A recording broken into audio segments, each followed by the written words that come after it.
Quais os dois principais métodos de gestão ágil e como funciona cada um deles? No primeiro vídeo eu expliquei como que eu cheguei nos métodos ágeis, né? Eu expliquei também como que está o mercado de gestão ágil, para quem conhece isso, como que eles mudaram a minha vida e como os métodos ágeis também podem ajudar você a mudar a sua. E se você ainda não assistiu o primeiro vídeo, volta lá, assiste ele, que é bem legal você assistir ele antes de você assistir esse daqui, tá? E no vídeo de hoje eu quero mostrar para você em detalhes como que funciona os dois principais métodos de gestão ágil da atualidade, que é o Scrum e o Kanban. Que tipo de problema cada um resolve, qual a importância deles no seu trabalho, e no final desse vídeo você vai entender basicamente como organizar o trabalho que precisa ser feito, como ser mais eficiente nas entregas, como identificar melhorias no seu processo de trabalho, como melhorar a comunicação do seu time, como se preparar para mudanças inesperadas, como balancear corretamente a carga de trabalho de cada um, entre outras coisas, tá? E para tudo isso você precisa entender de Scrum e Kanban. Então primeiro vamos entender o Scrum.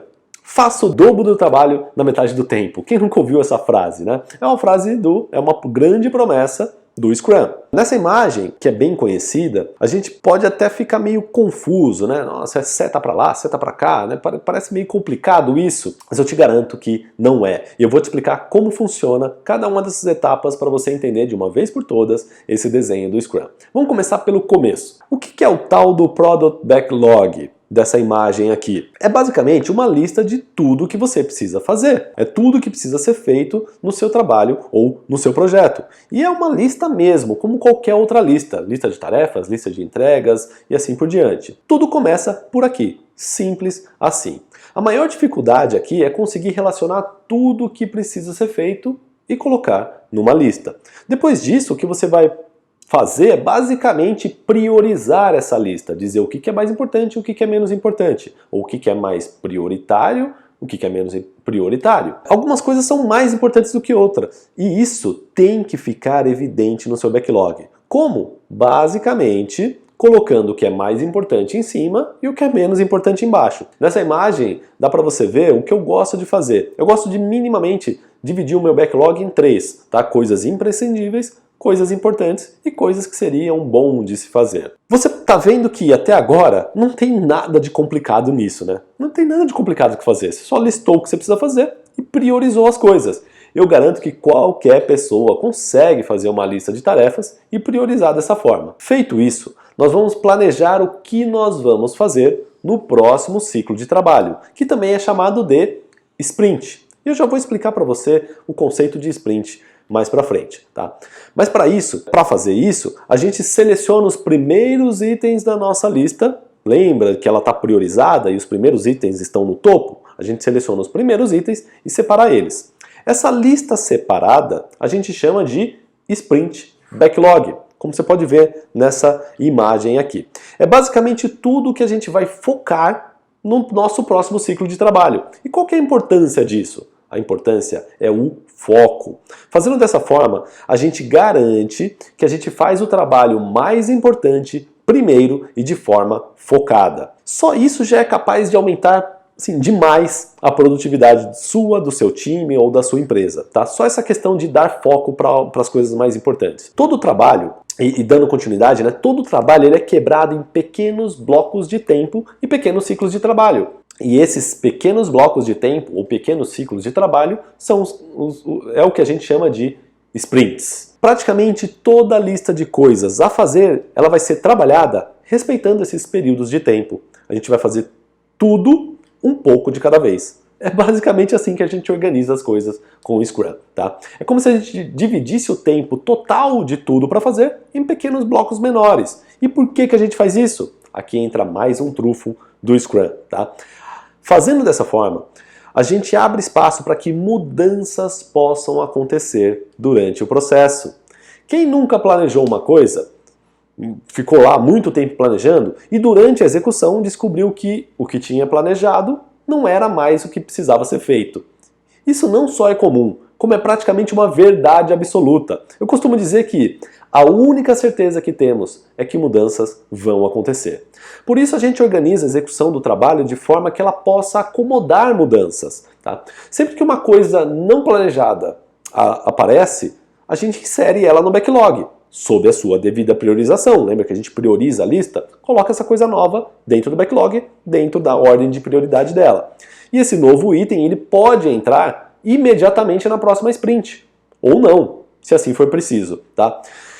E um outro ponto legal do Scrum é o alinhamento de comunicação e transparência. Onde a gente consegue isso? Nas famosas reuniões diárias. Esse é um outro ponto muito importante do Scrum, que a gente chama também de Daily Scrum. São reuniões de no máximo 15 minutos, onde cada uma das pessoas responde a 3 perguntas. O que eu fiz ontem, o que eu vou fazer hoje e se tem alguma coisa impedindo o meu trabalho. Essas 3 perguntas são só uma sugestão de pauta, tá? Não precisa ficar preso a elas, mas basicamente é o que todo mundo faz na prática. É uma reunião super rápida, somente informativa, para todo mundo saber o que todo mundo está fazendo. É a questão da transparência, né? Isso tem que acontecer todos os dias e tomar no máximo 15 minutos do seu time. Outra coisa legal é a melhoria contínua. Onde a gente consegue isso? No final de cada ciclo de trabalho, o time se reúne novamente para fazer dois tipos de reflexões. Tá? Algumas pessoas chamam de reunião, eu gosto de chamar de reflexão. A primeira delas é o que a gente chama de revisão. É uma reunião rápida para revisar tudo o que foi feito na última sprint ou no último ciclo de trabalho. E com isso coletar feedback, identificar necessidades de mudança e assim por diante. E uma outra reflexão que você vai fazer é o que a gente chama de retrospectiva. É também uma reunião muito rápida, onde a gente vai revisar como foi feito o trabalho. E a gente vai ver o que deu certo, o que a gente pode continuar, e o que não deu muito certo, que a gente ou vai parar ou vai mudar. Tá? Basicamente o que a gente faz é revisar o que foi feito e como foi feito, no final de cada período de trabalho. Essas 2 reuniões, elas são feitas sempre no final do sprint, ou seja, no final de cada ciclo, daqueles pequenos ciclos de trabalho. E é isso, tá? Esse é um resumo de como a gente organiza as coisas que precisam ser feitas usando o Scrum. Você pega um monte de coisa para fazer, executa em pequenos ciclos de trabalho, focando sempre naquilo que é mais importante, até que tudo seja concluído. Mas tem um grande problema que a gente enfrenta hoje em dia e que só o Scrum não resolve. Tá?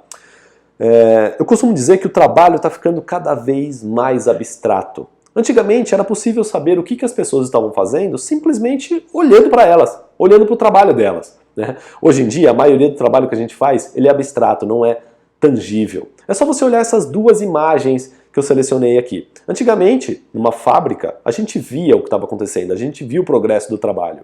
Olha nessa outra aqui, hoje em dia. Um escritório, está todo mundo sentado, em frente ao seu computador, ninguém sabe o que o outro está fazendo. É muito difícil da gente medir o progresso dessa forma.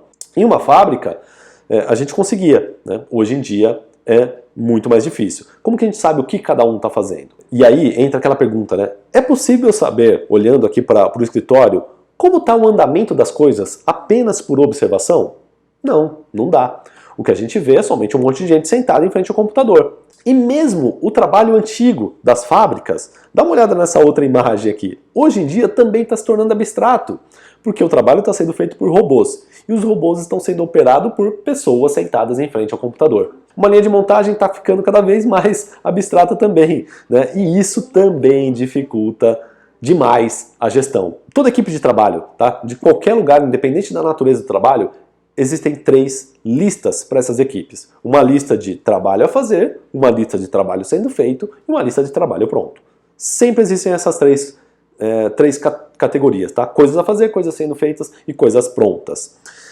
Mas isso é abstrato, né? Isso que eu estou falando, coisas a fazer, coisas sendo feitas, coisas prontas. Isso é muito abstrato. Como que a gente faz para saber o que precisa ser feito, o que está sendo feito e o que está pronto? O que vemos são só pessoas sentadas numa mesa, a gente não vê de fato que as pessoas estão trabalhando. Isso também vai para o nível individual, tá? Cada pessoa tem coisas a fazer, coisas sendo feitas e coisas prontas.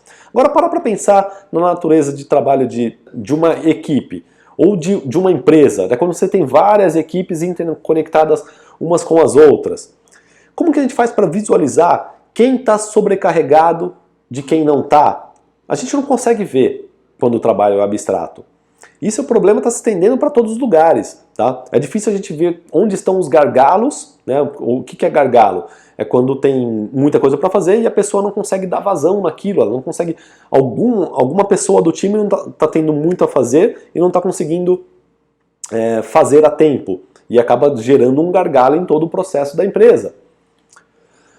E aí, isso gera um problema descomunal na empresa toda, porque é extremamente difícil promover qualquer tipo de melhoria de processos de trabalho em ambientes assim, né? Porque pessoas tímidas vão sofrer caladas, e as mais extrovertidas podem reclamar e pedir mudanças onde não precisa. Todo o processo de trabalho da empresa pode se desequilibrar, gerando um grande caos, porque ninguém consegue visualizar o trabalho que está sendo feito. Isso gera muito estresse, estouro de prazo, desmotivação do time, um monte de outras coisas. E como que a gente resolve esse problema, tá, do trabalho abstrato de hoje em dia? Como que a gente pode visualizar se hoje em dia tudo que a gente faz não é tangível? Usando o Kanban, tá? O Kanban resolve isso. Entre outras coisas que ele também resolve, né? Mas uma das coisas muito legais que o Kanban faz é promover a gestão visual do fluxo de trabalho. Cada etapa, tá? Cada etapa do quadro do Kanban representa um processo de trabalho. Isso traz muitos benefícios. Dá uma olhada nessa outra imagem aqui de toda uma empresa, né? A gente consegue facilmente visualizar onde estão os gargalos do trabalho, tá? Se cada tarefa antes abstrata fosse transformada num cartão físico ou um post-it, por exemplo, a gente consegue visualizar esses gargalos só de bater o olho. E o Kanban, ele pode ser feito tanto físico, numa parede, quanto virtual. O Trello, da imagem a seguir, é uma ferramenta, uma das ferramentas que eu mais gosto de usar para fazer um Kanban virtual, tá? Ele é extremamente simples de usar e fácil de aprender. Existem outras coisas bacanas também que dá para fazer com o Kanban. Você pode estabelecer limites para cada etapa de trabalho, para identificar os gargalos. Você consegue extrair métricas de produtividade com base no tempo que cada item demora para percorrer dentro do seu quadro, entre outras coisas, tá? O mais importante é, deu para entender como que funciona o Scrum e o Kanban? E eu vou te mostrar aqui rapidamente agora um método de 4 passos para você implantar essa gestão ágil que eu mostrei aqui para você em qualquer área, tá? Tudo que eu expliquei aqui é muito simples. Só que tem aquela famosa frase, é o simples que não é fácil. E como eu já implantei essa forma de trabalho em muitos lugares, em muitas equipes, até hoje, eu posso afirmar para você, é simples de entender, mas não é tão fácil assim de colocar em prática. E para simplificar esse colocar em prática, vamos aqui entrar nesse nosso passo a passo, tá? Na verdade, eu vou te mostrar esse passo a passo aqui, os 4 passos de como colocar a gestão ágil em qualquer projeto no próximo vídeo, tá? Então fica atento aqui ao próximo vídeo, para não ficar tão longo esse vídeo aqui, eu vou falar isso no próximo. Fica atento ao próximo vídeo, eu vou te dar 4 passos para você colocar em prática, hoje mesmo, na sua equipe, no seu projeto, na sua empresa, a gestão ágil. Beleza? Então um abraço e te vejo no próximo vídeo. Um abraço e seja ágil.